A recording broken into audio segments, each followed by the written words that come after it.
الحمد لله وكفى وسلام على عباده الذين اصطفى أما بعد فأعوذ بالله من الشيطان الرجيم بسم الله الرحمن الرحيم فادخلي في عبادي وادخلي جنتي اللهم صل على سيدنا ونبينا وشفيعنا وحبيبنا ومولانا محمد صلى الله عليه وعلى آله وأصحابه وبارك وسلم الحمد لله আল্লাহ তাবারক ওয়া তাআলার দরবারে লাখো কোটি শুকর ও সুজুদ যে রব্বি করিম আপনাকে আমাকে দুনিয়ার সমস্ত ঝামেলা থেকে ফারিগ করে জুমার নামাজ আদায় করার উদ্দেশ্যে মালিকের ঘরে আসার মতো বসার মতো তৌফিক দান করছে। এই জন্য সেই মহান সত্তার দরবারে অন্তরের স্থল থেকে কালিমাতুল শুকরিয়া আদায় করি বলি আলহামদুলিল্লাহ। যেহেতু রবিউল আউয়াল মাস, আজকে রবিউল আউয়াল মাসের 23 তারিখ,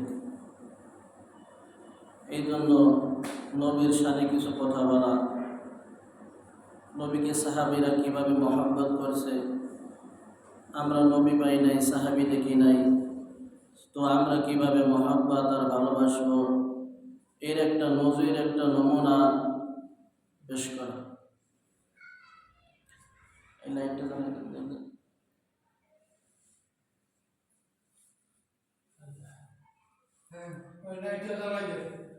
নবীকে কিভাবে ভালোবাসবো, যেহেতু আমরা নবী পাই নাই, সাহাবীদেরকেও পাই নাই, সাহাবীরা কিভাবে নবীদেরকে ভালোবাসছে তার একটা নমুনা আমাদের সামনে।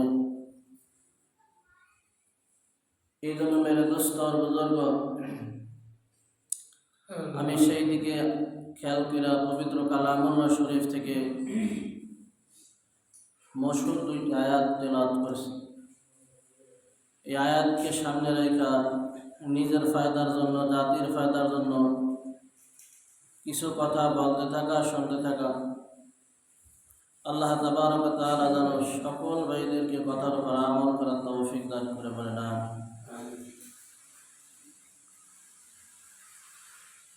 হযরত রাইসুল মুফাসসিরিন হযরত আব্দুল্লাহ ইবনে আব্বাস রাদিয়াল্লাহু তাআলা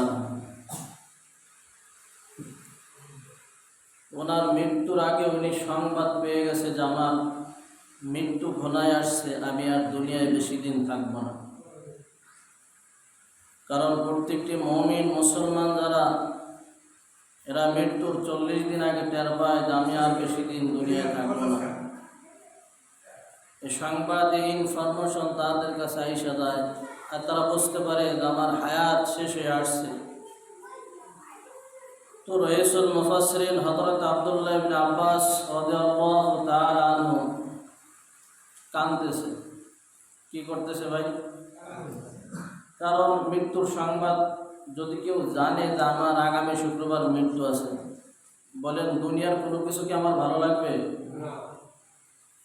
গাড়ি বলেন, নারী বলেন, যাহা কিছুই বলেন না কেন আমার ভালো লাগবে না। কারণ আমি 1 সপ্তাহ পরে দুনিয়া থেকে চলে যাব, এইটাই বাস্তবতা। এই জন্য দুনিয়া থেকে যাব তো কি নিয়ে যাব, এই চিন্তায় আব্দুল্লাহ ইবনে আব্বাস রাদিয়াল্লাহু তাআলা আনহু কান্না করতেছে। আব্দুল্লাহ ইবনে আব্বাস রাদিয়াল্লাহু তাআলা আনহু কিন্তু মুফাসসিরিনদের ভিতরে একজন, অন্যতম একজন মুফাসসিরিন, আবার রাসূলের চাচা। আবার কি? রাসূলের চাচা, নূরুন আলা নূর। 2 দিক থেকে আল্লাহ তাআলা বরকত দান করেছেন। এক তো রাসূলের চাচা, দ্বিতীয়ত মুফাসসির। হাতে গোনা কয়েকজন মুফাসসিরের ভিতর রাইসুল মুফাসসিরিন হযরত আব্দুল্লাহ ইবনে আব্বাস একজন, নাম করা, বলেন না সুবহানাল্লাহ। তিনি মৃত্যুর সংবাদ পেয়ে গেছেন। তো কিভাবে পাইছে? গভীর রাতে তার বাপরে স্বপ্নে দেখতেছে। তো ফুকাহায়ে কেরামরা বলতেছে, যদি তুমি তোমার নিকটবর্তী আত্মীয়কে দেখো যে মরা মানুষ জিন্দা হয়ে তোমাকে কবরে ডাকতেছে, তো মনে করবা তুমি দুনিয়ায় বেশি সময় আর থাকবা না, অচিরেই তোমাকে এই দুনিয়া থেকে গহীন কবরে যাইতে হবে। এই হলো তর্জমা। তো আব্দুল্লাহ বিন আব্বাস কাঁদতেছে, যেহেতু তার বাপ ডাকতেছে। স্ত্রীর ডাক দিয়ে বলছে, স্ত্রী আসো, আমার কাছে আসো। বলতেছে, স্বামী আপনি কান্দেন কান্নার কারণ কি? তো আমি কান্না করতেছি এই জন্য যে আমি দুনিয়াতে বেশি দিন থাকবো না, অচিরেই আমার মৃত্যুর সময় ঘনায় আসছে, আমি দুনিয়ার থেকে চলে যাবো, এই জন্য কান্না করতেছি। তো স্ত্রী, তোমার কাছে দুইটা ওসিয়াত। এক নম্বর ওসিয়াত হলো, আমি যখন মারা যাব তো আমার জানাজার নামাজের ইমামতি একজন মুরব্বী সাহাবী দিয়ে করাবে। দুই নম্বর ওসিয়াত হলো, তোমার গর্ভে যে সন্তান, এই সন্তান কি হবে তা আমি জানি না, ছেলে হবে না মেয়ে হবে, এটার মেসেজ আমার কাছে আসে নাই। তবে যাই হোক না কেন, এই সন্তানকে তুমি কোরআনের খাদেম বানাবে। কি বানাবো? আমরা এটা বলি না আপনার বাচ্চাকে কোরআনের খাদেম বানান, মাদ্রাসায় পড়ান, স্কুলে ভার্সিটিতে কলেজে পড়ানোর দরকার নাই, এই কথা কোনো আলেম বলে না, বলে বরঞ্চ এই কথা বলে যে আপনার সন্তানকে কোরআন ওয়ালা বানান, অর্থাৎ জিন্দেগি চলতে যতটুকু দরকার কোরআন আর হাদিস এতটুকু শিক্ষা আপনি তাকে দিয়া কোরআনটা সহিভাবে তেলাওয়াত করতে পারে, এইভাবে পড়াইয়া দিন কিছু শিক্ষা গ্রহণ করে। এরপরে আপনি মাদ্রাসা কলেজে দেন, ইউনিভার্সিটিতে দেন, যে লাইনে পড়ান কোনো সমস্যা নাই। কারণ প্রথম এই ভান্ডে তার ভিতর ওই লা ইলাহা ইল্লাল্লাহ মুহাম্মাদুর রাসূলুল্লাহর বেশ ওই ক্রিয়া ভিতরে ঢুকছে। আশা করা যায় এই বাচ্চাটা কোনোদিন নাস্তিক হবে না, কথা বল ঠিক কিনা? এই জন্য আলেম ওলামারা সর্বপ্রথম বলে দেয়, বাচ্চাকে সর্বপ্রথম কোরআনের শিক্ষা দাও। কি দাও? শিক্ষা দাও। কেউ আজও পর্যন্ত বলতে পারে না, আমি তো শুনি নাই কোন আলেম যে আপনার বাচ্চারে আপনি মাদ্রাসায় না পড়াইয়া আপনি শুরু থেকেই আপনি ডাক্তার, ইঞ্জিনিয়ার, ব্যারিস্টার, উকিল, জজ এইসব বানান, মাদ্রাসায় পড়ানোর দরকার নাই, আর সারা জীবন মাদ্রাসায় পড়ান, এ কোনো হুজুর বলে না। বলে কি না? আল্লাহ রাসূল, আল্লাহ তাআলা বলছে, কু আনফুসাকুম ওয়া আহলিকুম নারা। আল্লাহ তাআলা বলে, তুমি আগে জাহান্নামের ওই ভয়াবহ আযাব থেকে বাঁচো এবং তোমার আহলে বায়াত যারা আছে তাদেরকে বাঁচানোর চেষ্টা করো। বাঁচাইতে হবে বিষয়টা এমন না, চেষ্টা করতে হবে।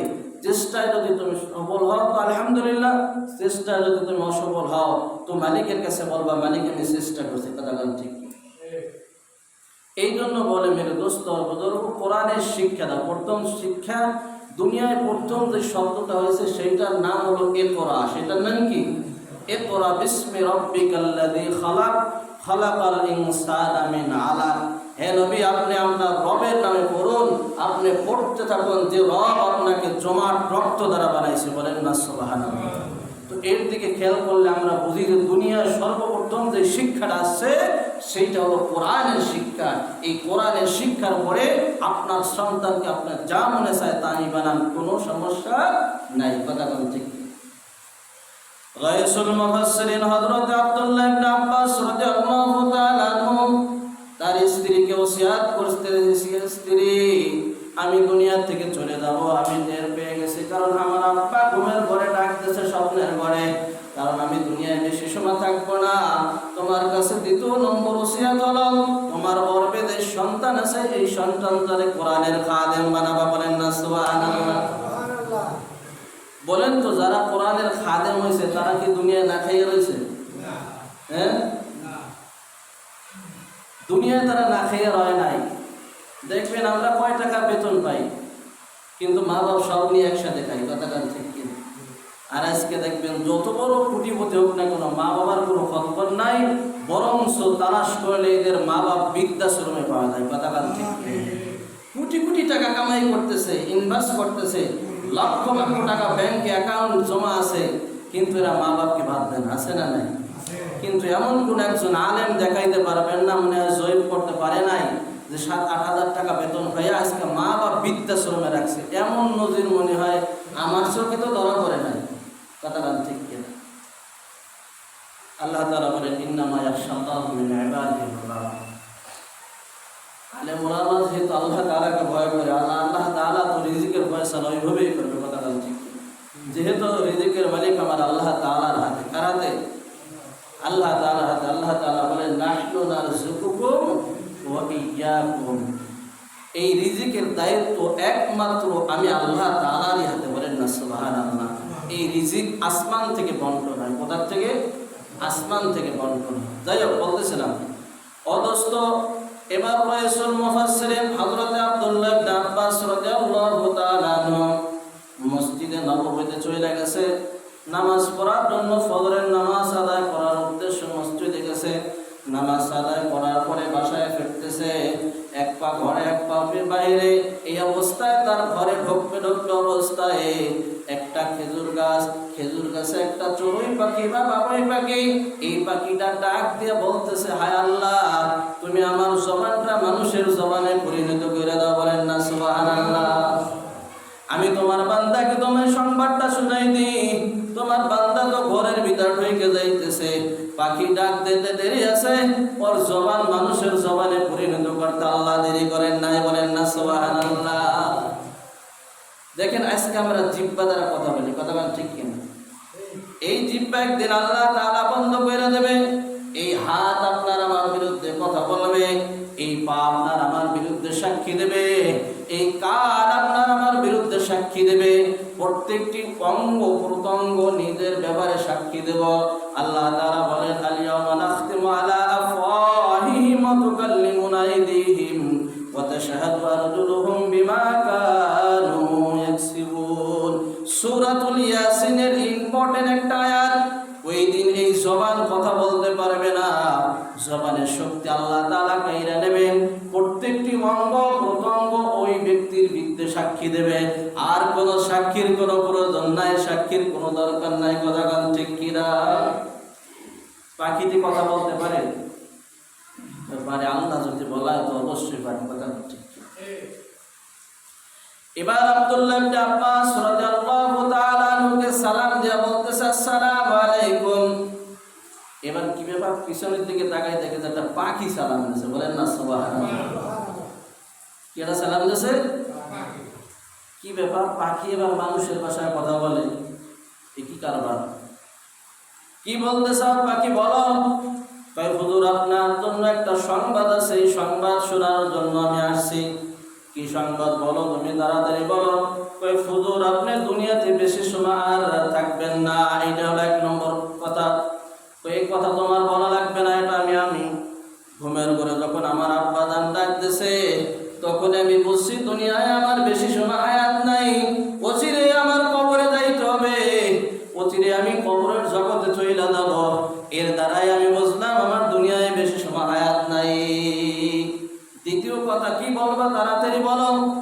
ওই হুজুর, আপনি যেদিন মৃত্যুবরণ করবেন, আপনার জানাজার নামাজ পড়ানোর যখন লোক আসবে খাটিয়ে আপনার লাশটা সামনে নিয়ে যখন ইমাম সাহেব তাকবীর বলবেন, নিয়াত বলবেন, এই সময় আমি এমন একটা ঘটনা ঘটাবো যে ঘটনাটা ইতিহাসের পাতায় স্বর্ণের অক্ষরে লেখা থাকবে। কিয়ামত পর্যন্ত যত আনেওয়ালা উম্মত আছে এইটা থেকে নসিহত গ্রহণ করবে, বলেন না সুবহানাল্লাহ।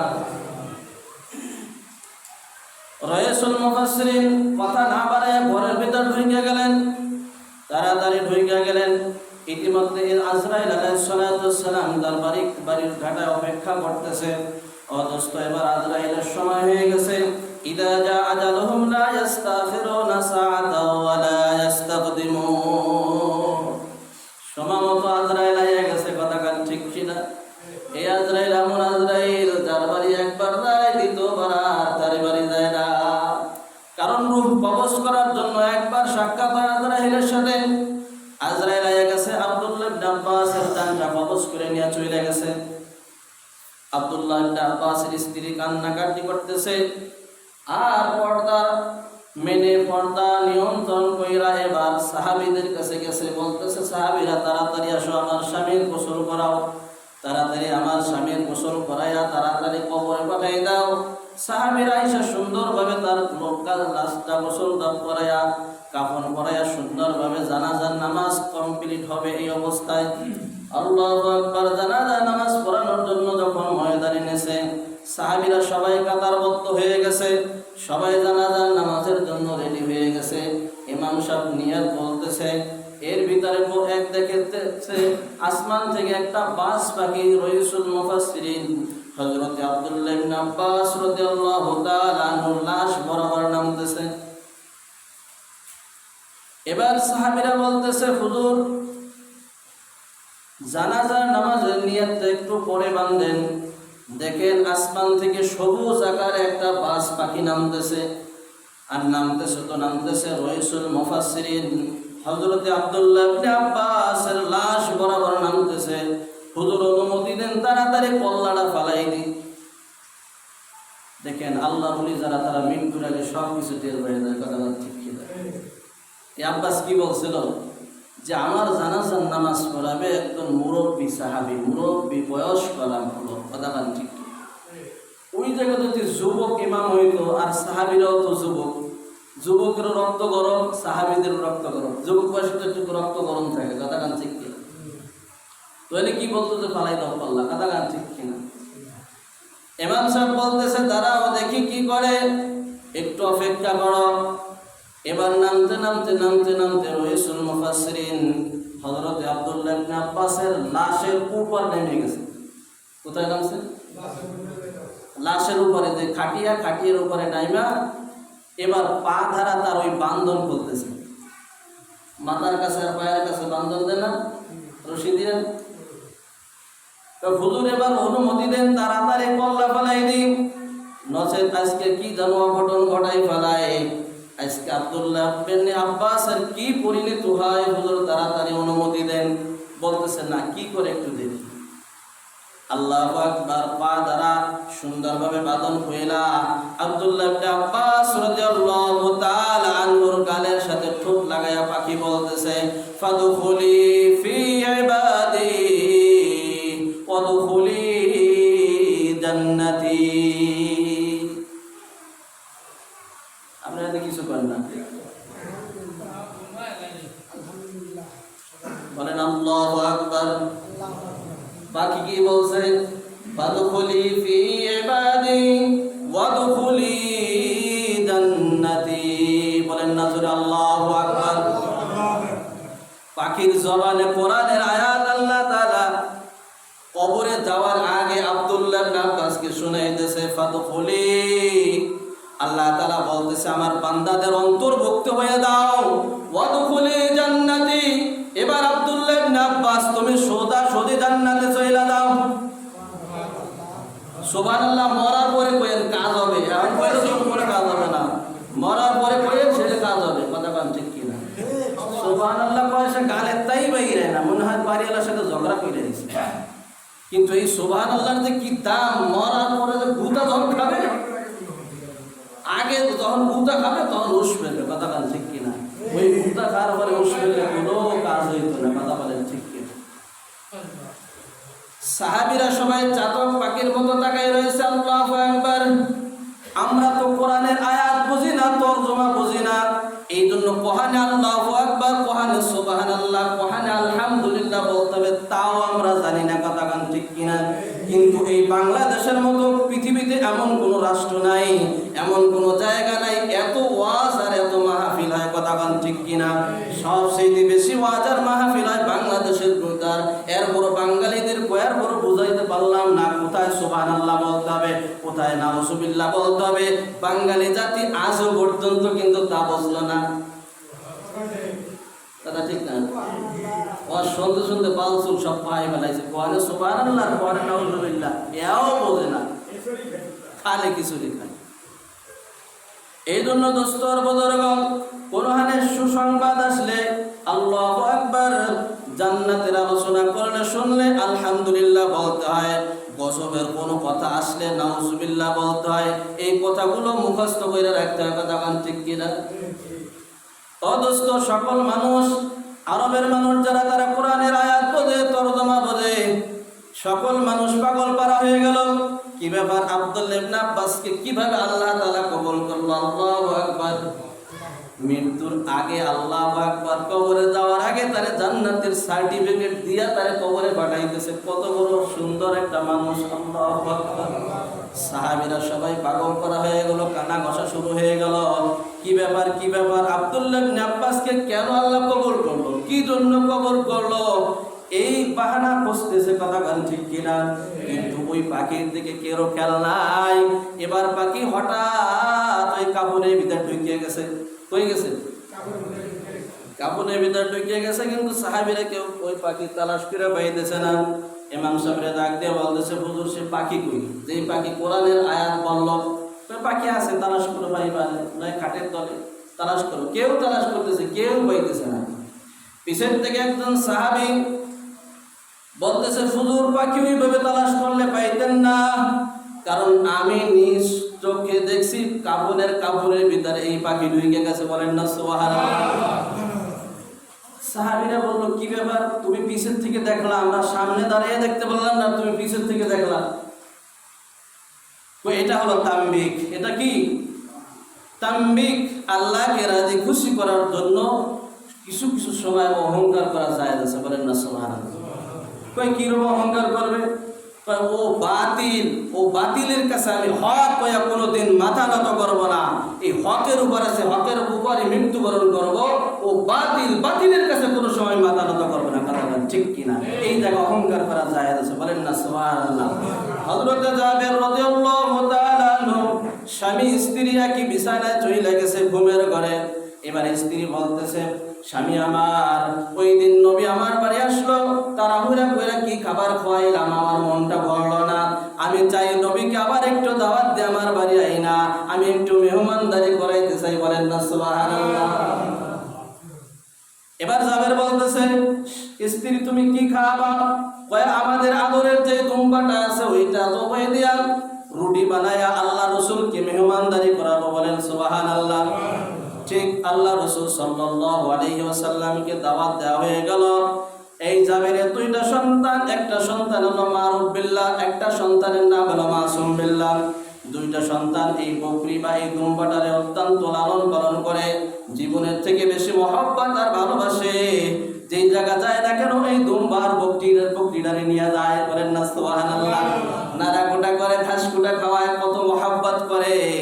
বড় সন্তান নিয়ে এবার বাপ কি করছে, জাবের রাদিয়াল্লাহু তাআলা আনহু দুম্বাটারে জবাইতেছে রাসূলের নামে, যে রাসূল আমাদের বাসায় আসবে, এইটা ভুনা হবে, পাক হবে, রুটি বানানো হবে, রাসূলকে মেহমানদারি করানো হবে।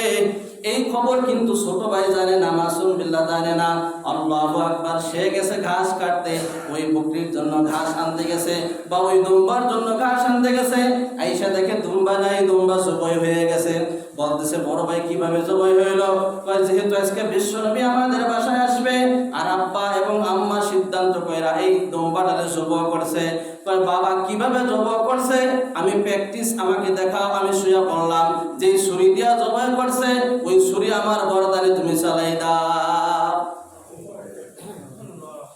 ও আমার আশিকের রাসূলরা, তোমাদের কত খোঁজ খবর নাই তো আমরা কোথায়? দেখো সাহাবীরা কি করছে রাসূলের জন্য। শুধু আশিক হইলে হবে না, কামে কাজে আশিকের পরিচয় দিতে হবে। কথা গান ঠিক কিনা? আল্লাহু আকবার। ছোট সন্তান দুনিয়া থেকে শহীদ হয়ে গেল। একটা কবুতরের বাচ্চা, মুরগির বাচ্চা জবাই দিলে যেরকম ভাবে ছটফট করে, এই বাচ্চাটা ছটফট করতেছে, লাফালাফি করতেছে। জাবেরের স্ত্রী আল্লাহু আকবার তাকায় দেখতেছে, উঠানের উপর একটা বাচ্চা লাফাইতেছে, না জানি কার সন্তান। যাই দেখে যে কি ব্যাপার, সে দেখে যে নিজেরই সন্তান। কয় কি হইল বাবা, তাকে এরকম ভাবে জবাই দিছো কেন? কয় আপনারা যেহেতু নবী আজকে আমাদের বাসায় আসবে, সেই মহব্বত আর ভালোবাসায় আমাদের আদরের দুম্বাটা জবাই করছেন। এই জন্য ছোট ভাই বলছে যে যেহেতু মা বাবা প্রিয় বস্তু জবাই করতে পারে, আমিও রাসূলের নামে জবাই হইতে পারি। এই জন্য সে শহীদ হয়ে গেছে। বাবা বড় সন্তানকে রাখতেছে, বাবা তুই আর পাঁচদামি করিস না, আয় আমার কাছে আয়।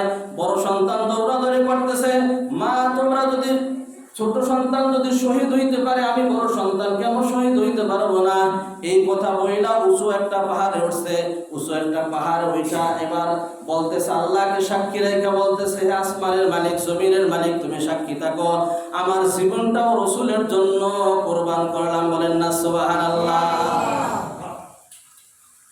একটা মাথা ফাটা লাশ, একটা গলা কাটা, এই দুইটা লাশ নিয়ে সামনে আল্লাহু আকবার। জাবেরের স্ত্রী কান্না করতেছে, কান্দতে কান্দতে চোখের পানি পড়তে পড়তে চোখ ফুলে গেছে। এই খবর তো আর স্বামী জানে না। অদস্তর বুজুর্গ রুটি সব কিছু বানানো হয়ে গেছে, গোশ পাক করা হয়ে গেছে।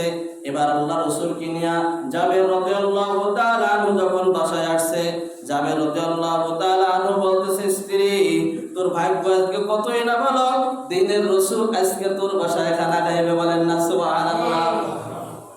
ও দোস্ত, এত আযাব আর এত গজব কেন হয় জমিনে? কারণ এই জাতির এখন আলেম ওলামাকে পছন্দ করে না, আজকে লাইক করে না, কথা কান ঠিক কিনা? এদেরকে আজকে পছন্দ করে না। আমরা ছোটবেলায় দেখছি একটা গাছে যদি সর্বপ্রথম একটা নারকেল হইতো, এই নারকেলটা মসজিদের ইমাম সাহেবের কপালে জড়তো, কথা কান ঠিক কিনা? মুরগিতে যদি একটা ডিম পড়তো, আমার আম্মাকে দেখছি এই ডিমটা সর্বপ্রথম মসজিদের ইমাম সাহেবরে দিয়ে দিত, হুজুর এই ডিমটা আপনার জন্য হাদিয়া আসছে, কথা কান ঠিক কিনা? আপনারা মিথ্যা না, এটা বাস্তব সত্য ঘটনা। জমিনে কোনো একটা গাছে একটা কাঁঠাল হইলে এই কাঁঠালটা সর্বপ্রথম মসজিদে আসতো, সাক্ষী দেন মুরব্বী বাবারা। এখন কিন্তু আসে না। এখন আলেম ওলামাদেরকে পছন্দ করে না, আলেম ওলামাদের লাইক করে না আর ভালোবাসে না। আসমানের মালিক বলে, ওই পরিমাণ সম্মান আলেমকে তোমরা যখন দাও না, আমি আল্লাহ তাআলা ওই সব পরিমাণ বরকত আমি তোমাদেরকে নাযিল করি না, কথা কান ঠিক কিনা? কি আমরা করছি না করি না? বড় আমটা সর্বপ্রথম আমটা আমরা মসজিদে পাঠাই দিছি, এটা হুজুরের জন্য। আর এমনও যদি আসে এটা হুজুরের কপালে জোটে না, এটা ক্যাশের জমায়, এটা করে যায়। ক্যাশে অনেক টাকা লাগবে, মসজিদ উন্নতি করতে হবে, এসি সাইড দুইটা লাগাইছে, আরো দুইটা লাগাইতে হবে, সব আরো উন্নতি আছে, দরকার আছে, কথা বলে ঠিক কিনা? মসজিদ অনেক টাকার দরকার। ও দোস্ত, এই বরকত আল্লাহ তাআলা ওই দিন নষ্ট করে, ওই দিন আল্লাহ তাআলা কমাই দিয়েছে। এর আগে কিন্তু আলেম ওলামাদেরকে অনেক ভালোবাসতো, মহব্বত করত, আর আল্লাহ তাআলা ওইভাবে আসমান থেকে ফয়সালা করত, কথা কান ঠিক কিনা? শুরু থেকে আবার ফিরে আসো, যদি আবার সেই রহমত আর বরকত পাইতে চাও, আলেম ওলামাদেরকে তোমরা ভালোবাসো। আলেম ওলামারা তোমাদের বন্ধু, কোনোদিন শত্রু না। কারণ তুমি নিজের সন্তানকে আলেম বানাইতে পারো নাই।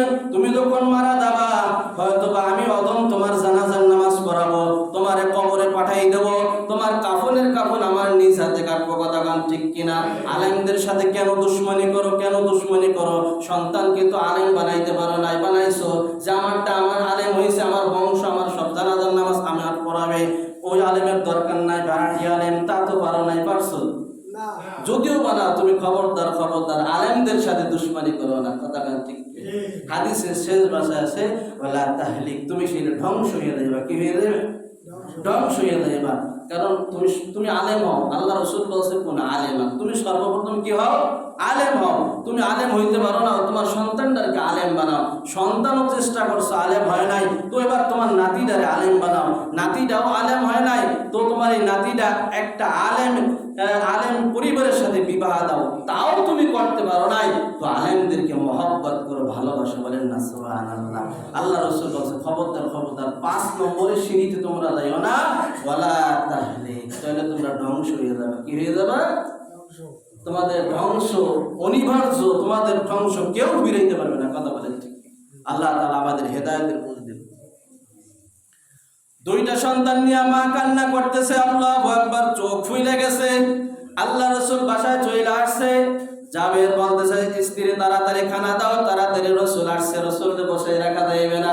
ও দোস্ত, এবার স্ত্রী কাঁদতেছে আর ফুপাইতেছে। এবার খানা দানা যখন আয়োজন করছে সামনে দেশে, আল্লাহ রাসূল সাহাবীরা দস্তরখানা বিছায়া বিসমিল্লাহির রহমানির রহিম বলবে, আল্লাহ রাসূল এখন খানায় হাত দেবে। এই অবস্থা আল্লাহু আকবার, জিবরিল আলাইহিস সালাতু ওয়াস সালাম আসছে। আয়েশা বলতেছে, ইয়া রাসূলুল্লাহ, ইয়া হাবিবাল্লাহ, আল্লাহর অর্ডার হয়ে গেছে, আল্লাহর সিদ্ধান্ত হয়ে গেছে, জাবেরের 2টা সন্তান আছে, এই সন্তানকে নিয়ে রাসূল আপনি খানা খাইবেন। সুবহানাল্লাহ। জাবেরকে ডাক দিয়েছে, জাবের তোমার সন্তান কোথায়? মারুফ বিল্লাহ আর মাসুম বিল্লাহ কোথায়? তোমার মারুফ বিল্লাহ মাসুম বিল্লাহ একই দস্তরখানায় আল্লাহ রসুলের সাথে খানা খাইবে, বলেন না সুবহানাল্লাহ। একই দস্তরখানায় খানা খাইবে, আর আসমানের মালিক তাকায় এই রহস্য আর দৃশ্য দেখবে। তোমার সন্তান কোথায়? তোমার সন্তান নিয়ে আসছো। আল্লাহু আকবার। জাবের তো খুশিতে বাসে না, কথা ঠিক কি? আমার সন্তান রসুলের সাথে একই প্লেটে খানা খাবে। আল্লাহু আকবার। খুশিতে খুশিতে যায় বলতেছে স্ত্রী, তোর সন্তান মারুফ বিল্লাহ মাসুম বিল্লাহ কোথায়? তাড়াতাড়ি দে। আল্লাহ রসুলের সাথে একই প্লেটে খানা খাইবে, তাড়াতাড়ি দে। এর চাইতে ভাগ্যবান মানুষ পৃথিবীতে আর হতে পারে না, কথা ঠিক কিনা? ও দোস্ত, এবার স্ত্রী কি বলবে? কান্না কাটে করতেছে আর বলতেছে, স্বামী আমার দয়া বলো, আমার দুইটা সন্তানের পেট ভরা আছে, আমার দুইটা সন্তান খাইছে, আমার দুইটা সন্তানের এখন ক্ষুধা নাই। রসুলকে দেয় সাহাবীদের কিনা তাড়াতাড়ি খানা খাইতে বসতে বলো। আল্লাহু আকবার। যখন আল্লাহ রসুল আবার দ্বিতীয়বার খানায় হাত লাগাইছে, আল্লাহ রসুল সাল্লাল্লাহু আলাইহি সাল্লামের হাতটা হযরত জিবরিল ধরে বলছে, ইয়া রাসূলুল্লাহ, ইয়া হাবিবাল্লাহ, যত একা দেখা আপনারা, ইয়া রাসূলুল্লাহ, ইয়া হাবিবাল্লাহ, আসমানের মালিকের সিদ্ধান্ত হয়ে গেছে, আজকে জাবেরের সন্তানকে নিয়ে আপনার একই প্লেটে খানা খাইতে হবে, বলেন না আল্লাহু আকবার। ও জাবের, তোমার সন্তান কই? আল্লাহ রসুল যত সময় পর্যন্ত, আল্লাহ তাআলা বলছে যত সময় সন্তান না আসবে তত সময় পর্যন্ত আমি রসুল খানায় হাত দিতে পারবো না। আসমানের মালিকের সিদ্ধান্ত হয়ে গেছে, যাও তোমার সন্তান নিয়ে আসো। এবার জাবেরের স্ত্রীর কাছে যখন যায় সন্তান চাইতেছে, বলতেছে, মিথ্যা আমি বলবো না, মিথ্যা বলতে পারি না। আমার স্বামী, আমার প্রাণের স্বামী, আপনি যখন নাকি তুম্বা জবাই দিয়েছেন রসুলের নামে, এই সংবাদ শুনে না একটা সন্তান ওইভাবে জব হয়ে গেছে, বাকি বড় সন্তানটা পাহাড় থেকে লাফ দিয়ে মাথা ফাইতে গেছে। এই যে দুইটা সন্তান জিন্দা শহীদ ঘুমায় রয়েছে, এই যে শহীদের কথা রসুলের কাছে দিয়ে বলেন, রসুলের কাছে দিয়ে বলতেছে, ইয়া রাসূলুল্লাহ, ইয়া হাবিবাল্লাহ, যেই জাবের হাসি মুখে আসছে সেই জাবের আবার কান্না করতেছে, চোখের পানি জমিনে পড়তেছে, আল্লাহর আরশ কাঁপতেছে, আল্লাহু আকবার। ফেরেশতারা কাঁদতেছে, আল্লাহু আকবার। এখন আপনাদের জন্য আল্লাহ তাআলা ফেরেশতারা মাগফিরাতের দোয়া করতেছে। ও দোস্ত বুজুর্গ, দেখেন এক ফোঁটা চোখের পানি ফালান যায় নাকি? আল্লাহ রাসূল বলছে, ইবকু ইবকু ফাইল্লাম তাবকু ফাতাবাকু। ও দোস্ত, জীবনে কোনোদিন ইচ্ছা করে কান্দা দেয় না, একজনে মারলে তারপরও কোনোদিন কান্না আসে না, কথা ঠিক কিনা? এই দু চোখের পানি বড় দামি জিনিস। আল্লাহ তাআলা বলবে, হে আদম সন্তান, তোদের কাছে যা আছে আমি আল্লাহ তাআলার কাছে তা নাই। এটা কি আশ্চর্য কথা, কি ব্যাপার? আল্লাহ আমাদের কাছে যা আছে আল্লাহর কাছে তা নাই, তার মানে কি? বলে, বনি আদম, তোর কাছে চোখের পানি আছে, আমি আল্লাহর কাছে এই চোখের পানি নাই। দুই ফোঁটা চোখের পানি যখন নাকের ডগায় আসবে, জীবনের গুনাহগুলো আমি আল্লাহ তাআলা মাফ করে দেব, বলেন না সুবহানাল্লাহ। ও দোস্ত, জাবের কাঁদতেছে, কান্নাকাটি করতেছে, জাবেরের কান্না দেখে রসুলও কাঁদতেছে। কি ব্যাপার জাবের, তুমি কান্দো কেন? একটু আগে তুমি হাসলা তোমার সন্তান নিয়ে আসবা, একই প্লেটে রসুলের সাথে খানা খাইবে। ইয়া রাসূলুল্লাহ, ইয়া হাবিবাল্লাহ, আমার সন্তান দুইটা আর জিন্দা নাই, জীবিত নাই, দুনিয়া থেকে চলে গেছে। কই কিভাবে গেছে বলো? ইয়া রাসূলুল্লাহ, ইয়া হাবিবাল্লাহ, এই ঘটনা। আল্লাহ রসুল বলতেছে, চলো লাশের কাছে নিয়ে যাও আমাকে। আল্লাহ রসুল পায়ের কাছে যায়া, মাথার কাছে যায়া তিনবার বলছে, হাদিস প্রমাণ করে, ঐতিহাসিক প্রমাণ করে, আল্লাহু আকবার। বিইذنিল্লাহ, হে জাবের সন্তান মাসুম বিল্লাহ মারুফ বিল্লাহ, আল্লাহর হুকুমে জিন্দা হয়ে দাও। আল্লাহ রাসূল বিশ্বনবী জনাবে মুহাম্মদুর রাসূলুল্লাহ সাল্লাল্লাহু আলাইহি ওয়াসাল্লাম তোমাদের বাড়ি দাওয়াত খাইতে আসছে, আর তোমরা বুঝি ঘুমাই থাকবা, ওঠো তাড়াতাড়ি। কিতাব প্রমাণ করে, আল্লাহু আকবার। লাব্বাইক সাদাইক কইরা দুইটা সন্তান লাফ দিয়া উঠে গেছে, বলেন না আল্লাহু আকবার। কারণ এরা তো মৃত না, এরা তো জিন্দা। যারা শহীদ হয় এরা কি বলেন? ওয়ালা তাকুলু লিমান ইউকতালু ফি সাবিলিল্লাহি আমওয়াত বাল আহইয়াউ ওয়ালা। আল্লাহ তাআলা এই আয়াতের ভিতরে বলতেছে, যারা আল্লাহর রাহে জীবন দেয় এদেরকে তোমরা সাধারণ মৃত্যু বলো না, এরা জিন্দা, এরা শহীদ, এরা কবরে আল্লাহ তাআলা জান্নাতের খাবার খায়, বলেন না সুবহানাল্লাহ। আল্লাহু আকবার। আল্লাহ রাসূল কাঁদতেছে, সাহাবীরা কাঁদতেছে, আল্লাহু আকবার। আল্লাহ তাআলার আরশ পর্যন্ত কাইফে গেছে, আল্লাহু আকবার।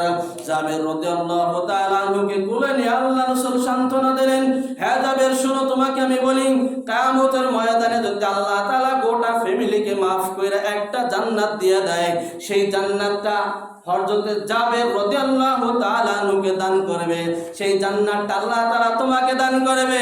তুমি তোমার স্ত্রী তোমার দুই সন্তান একই জান্নাতে থাকবা। বলো তো এবার মজা কম হবে না বেশি হবে? জোরে বলেন, বেশি হবে না কম হবে? ও দোস্ত, দুনিয়াতে যারা নবী হয়ে আসছে এমনও নবী আছে তারা যাবে জান্নাতে, তার স্ত্রী যাবে জাহান্নামে। এমনও নবী দুনিয়াতে আল্লাহ তাআলা পাঠাইছে, সে যাবে জান্নাতে, তার সন্তান জাহান্নামের আগুনে জ্বলতে থাকবে। কথাকান ঠিক কিনা? আমি রাসূল কইলা গেলাম যাবে তুমি তোমার সন্তান তোমার ফ্যামিলি সহ আল্লাহ তাআলা একই হুজরা একই জান্নাতের ভিতরে ঢুকাই দেবে। বলেন না সুবহানাল্লাহ। এই কথাটা কানলাম ওই জন্য যে আমি সেই জাবের বনে আছে না নাই? আমি সেই জাবের। ও দোস্তর বুজুর্গ, আব্বাসকে কেন আল্লাহ তাআলা এত কবুল করলেন? আল্লাহু আকবার। লাশ জমিনে থাকতে জান্নাতের সার্টিফিকেট দিয়া জান্নাতের আয়াত শোনায়া কেন কবরে নিলেন? আল্লাহ তাআলা বলতেছে, ওই যে আব্দুল্লাহ ইবনে আব্বাস তার স্ত্রীকে বলছিল তোমার গর্ভে যে সন্তান আছে এই সন্তানটারে তুমি কোরআনের খাদেম বানাবা।